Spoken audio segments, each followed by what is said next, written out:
Hello everyone, I'm Evelyn. Today I'm going to lead you design an office by your own. Firstly, let me introduce myself. I am a first-year student in School of Interior Design. I also worked as a student intern in a studio for 1 year. All the examples I use in this presentation comes from my own project. Interior design is closely related to all of our life, especially in the post-COVID time. We realized how important a safe and organized space are.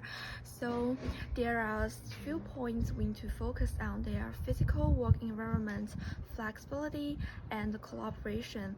Let's start with the primary condition. Ergonomics.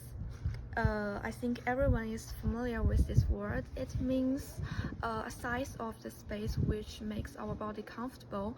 For example, standard height for a table is 75 centimeters and the chair is 45 centimeters.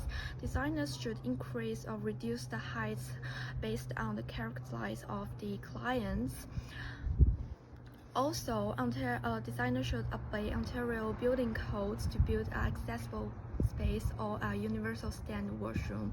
It is the most important things because if you don't fit the rules, your design will not be built.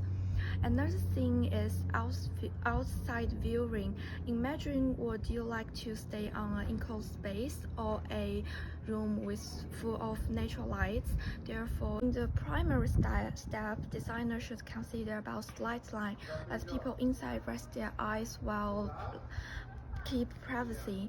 Moreover, slight line also impacts what people see from exterior.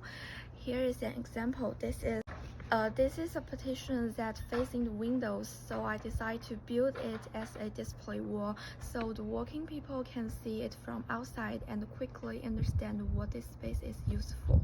Next step is choosing color. Or we can say materials. As we all know, color impacts our mood. There are climbing and inspiring colors. Make sure pick the right one. For example, using pink or red in the workstation and blue or green in the rest space. After determining the primary design, we can move to the next step, flexibility. Because of the influence of COVID, one of the biggest changes is that office will prefer free address workstation in the future. Employees will not have a fixed workspace. Instead of it, office only private seats for 17 to 80% of the amount of staffs. That means open office will be widely used as well as gathering space. There's an example. This office has 3 individual workstations, a long table, and a collaborative space. There will be the necessary elements to build an office in the future. After organizing the space, we will come to the last step. Think about collaborations. This is closely related to flexibility since we prefer an open office. The advantage of it is cheaper and faster because virus gives a shock of our economy, which causes our clients must reduce their budget. So adding more gathering space can help build workflow easier to communicate and increase productivity. For example, we can use ping up. This helps organize the meeting space quickly and everyone can walk around and critical. However, the disadvantage is obviously because the mode of open office, employees will be bothered by the noise environment, so they may not focus on their work. After introduce these points, I believe you have a base understanding of how to design a creative office. As a designer, all clients needs to know the information.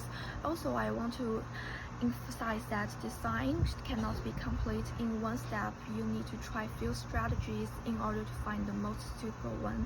I strongly recommend everyone to learn and discover new things so design can bring everyone comfort and happiness. If you have any question, please email me or leave comments to the video. I hope my presentation can help you to learn something new. Thank you for watching. Bye bye.